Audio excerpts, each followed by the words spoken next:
Well, this video for a Lexus RX 300. This is the SEL version, so top of the range car. Car's registered, it is LV04PXA. Low mileage car, it's just under 60,905 miles at the start of this brief road test. The reason I do these road tests is basically just to give a bit of reassurance to those who may be coming a fair distance to us, or even locally. We're selling now to customers from all over the extremes of the UK and the far continent itself. So, just as I said, it's done on exactly the same roads as you'll do yourself, the road test yourself if you come and see us. So it should give a very good, or hopefully a good representation of what you'll experience yourself when you come and see the car. I always start do the road test in a kind of sequence of events or order, if you like, much as you do the same yourself, hopefully. And starting with the engine, it's a wonderful V6 engine, very, very smooth, very quiet running, very powerful, and in this case exhibits all those traits that it should do. Idles absolutely as smooth as you like, rock steady. There's no kind of strange noises, vibrations, or anything else for that matter. No warning lights on the car relating to the engine or anything else for that matter either.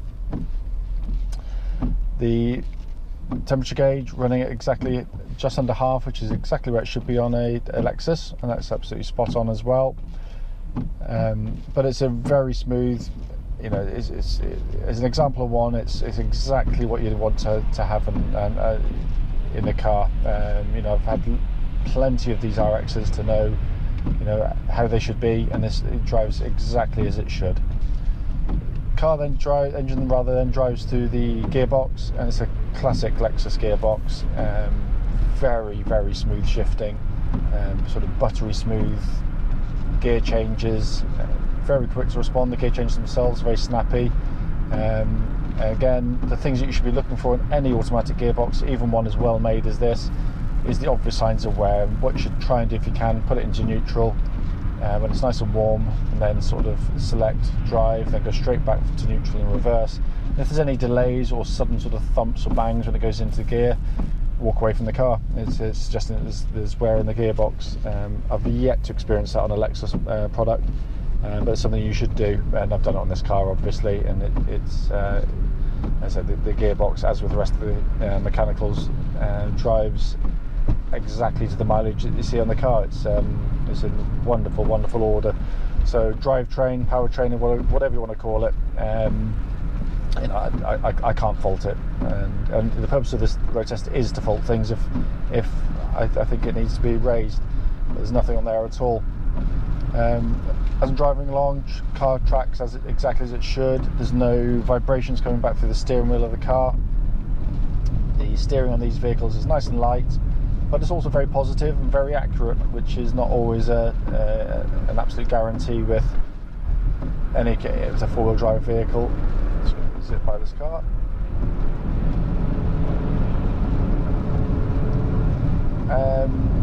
But it's very smooth. As I said, there is no vibrations. I can't detect an ounce of wear in the steering system at all.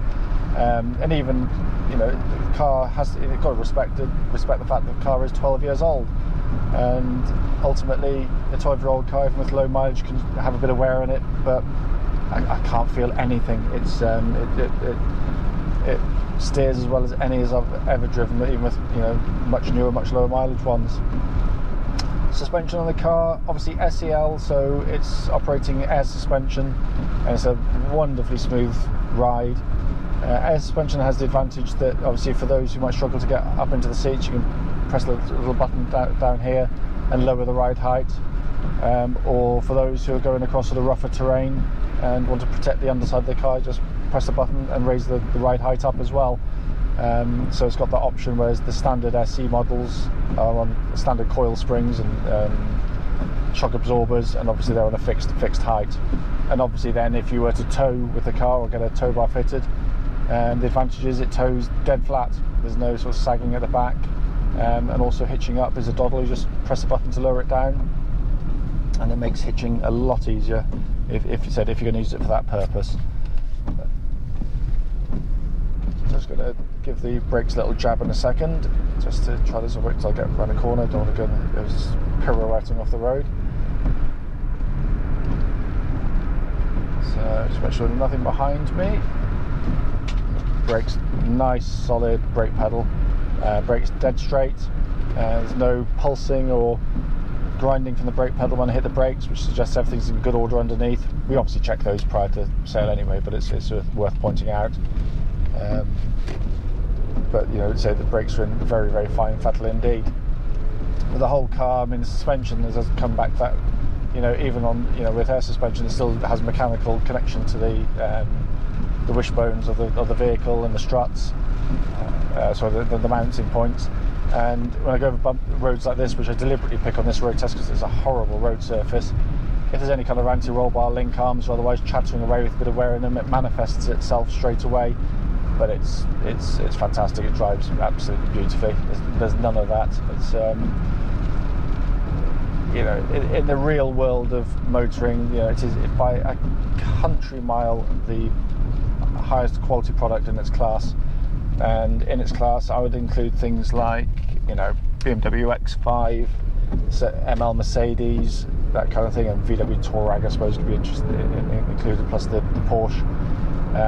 But none of them are as well built in the real world as this car. You know, I don't care what anybody says. The fact is, this is a 12-year-old car, pretty much driving as it was when it was new. It benefits from unbelievable reliability. They're quite sensationally reliable, and anyone who's had, you know, X5s, MLs, you know just how deep your pockets need to be to run them. It's not to say a Lexus can never go wrong, because of course they can, and of course they do at some point. But it's very, very, very rare, whereas it's very, very, very common on certain models that I mentioned, ML notably, of course. But no, it drives fantastically well. Just come to the interior of the car. Obviously, you've got a lovely black leather interior here with the wood inserts. Again, beautifully made. There's not a squeak or a buzz from the trim. So on this SEL model, we've got this lovely big screen sat-nav system, all fully functional. Pop that into reverse and you get a lovely crystal clear rear parking camera, which makes manoeuvring and hitching or otherwise an absolute doddle. Really simple to use. You just press buttons. You've got a climate control system there, other menu buttons there as well. As I said, it all works absolutely perfectly. Incidentally, air conditioning, pumping out ice cold air, so it's a fully functional air conditioning system on the car. Every other button I pressed has worked absolutely perfectly. Radio works absolutely perfectly. And what's lovely is all the switches, all the buttons on here are working exactly as they should. Cruise control, I'm just going to operate down here, little button down here and a little toggle switch. Just activating it now. I'm just going to speed up with it and slow down with it, and that's working absolutely perfectly. Coming further down here, obviously heated seats on the car as well, and then you said you've got the button there to press for your suspension height adjuster on this air suspended car. Coming across the main binnacle, classic Lexus fare, you know, beautifully done, very clear, individual sort of these 3-pod design. Everything on the dashboard works exactly as it should. Pixelation's perfect on the readouts. Not that I've ever had a problem with them, but I know some manufacturers do struggle with that. But it's all in fine order. Obviously, auto lights, auto wipers on the vehicle, all working perfectly as well. But really, I mean, looking around the car, trying to find signs of wear in the cars, you know, it is hard. There's the odd minor little thing. But as I said, it's got to be respected the fact that this isn't now a sort of £30,000-40,000 car. It's a sort of £6,000-ish vehicle, and you know, it's in really, really, really fine order. And you know, so not just talking cosmetically, which is very good, but you know, mechanically it just feels incredibly tight. As I said, there's nothing I've pressed thus far that hasn't worked exactly as it should. But as I said, it will go through our workshops prior to sale, you know, for the mechanical and the wearable bits underneath that you can't really see.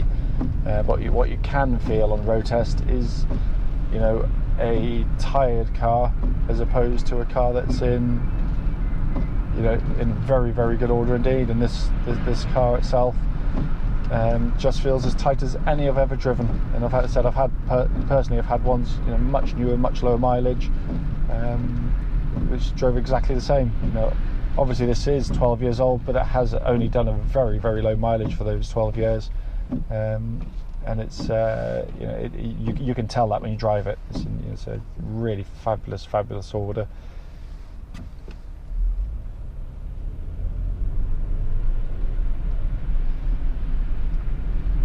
So the whole point of the road test, as I said, it was just to give you a kind of a brief look at the car in operation. It's a filthy foul day today, which I can't do anything about, but so it's a bit, throws up a bit more noise than they normally make, because they're very quiet cars.